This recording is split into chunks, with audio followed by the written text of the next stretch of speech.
Hi, I'm Jasmine with WTI, and I just finished putting on my finishing touch for my makeup look for today. It's just a basic everyday makeup look, and I'm not a makeup artist by any means, but I love this liquid lipstick from Anastasia. It's such a great color. This one is called Kathryn liquid lipstick, and it has just a really great pigment. I put it on in one swipe, and let me show you what it looks like over here so you can really appreciate. It's kind of like pinkish mauve a little bit.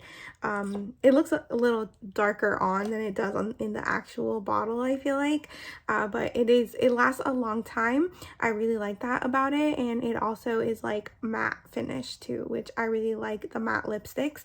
And I feel like it's a great color for most skin types as well. So if you are looking for the perfect liquid lipstick that has a mattifying effect, I highly recommend this one from Anastasia Beverly Hills, and that's my point of view.